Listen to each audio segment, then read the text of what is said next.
Well, good morning, everyone. It's great to see you all again. Thanks for joining us for the 23rd meeting of the Ukraine Defense Contact Group. I'm glad that we're joined again by our partners from Ukraine. Minister Umerov and your teammates, thanks for being here. As we gather this morning, Ukraine's forces are in a tough fight.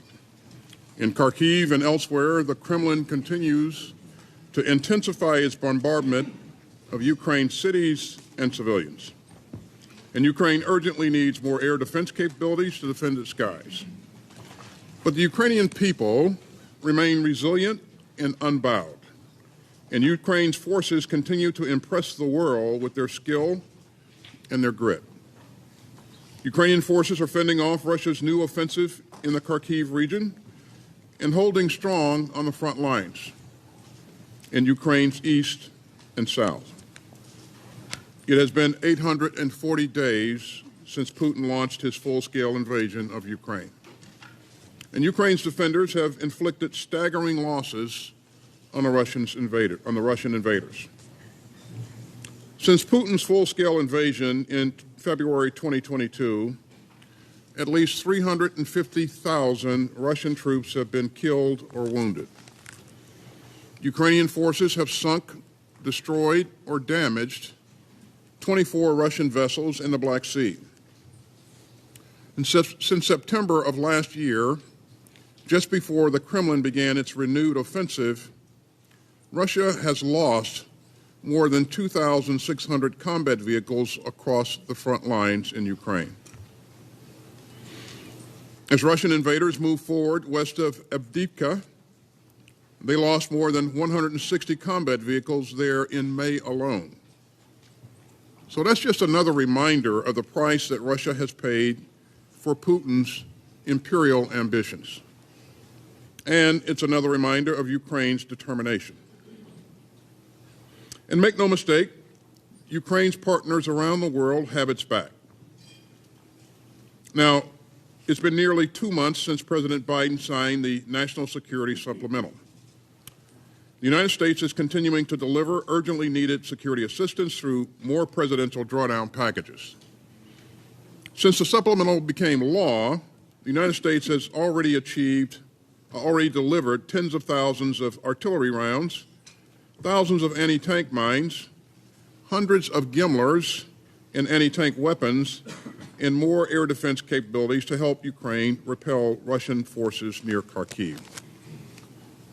President Biden also announced a new package of drawdown assistance that will provide Ukraine with more air defense interceptors, armored vehicles, anti-tank weapons, and artillery systems and munitions. I am proud that this contact group has committed more than $98 billion in security assistance to Ukraine since February 2022. And this coalition continues to find innovative and sustainable ways to rush in critical capabilities to meet Ukraine's most pressing needs. Let me highlight just a few of them. I'm grateful to Sweden for announcing its largest military assistance package yet, worth approximately $1.23 billion. And that includes 2 airborne surveillance and control aircraft, which will be critical for Ukraine's long-range air surveillance. I'm also grateful to our host in Belgium, who have committed to deliver 30 F-16 fighters to Ukraine by 2028, as well as an additional $1 billion in military aid this year. And I'd like to thank Spain for its recent pledge of more air defense missiles. And so countries are moving at flank speed to get Ukraine the capabilities that it so urgently needs. And we must keep doing so. We must keep finding new solutions, especially for Ukraine's air defense challenges. And we'll continue to support Ukraine's long-term security. And you can see that in Ukraine's new bilateral security agreements with Belgium, Iceland, Norway, Portugal, Spain, and Sweden. This contact group is also supporting Ukraine's work to strengthen and modernize its forces for the long haul. The 8 capability coalitions provide a practical, nimble mechanism for allies and partners to do just that. I'm grateful for the coalition leadership group's work to drive progress across each capability coalition. And just yesterday, the coalition leadership group met to discuss the next steps to meet both Ukraine's short-term needs and its long-term requirements. And I look forward to hearing updates today from the Drone Coalition.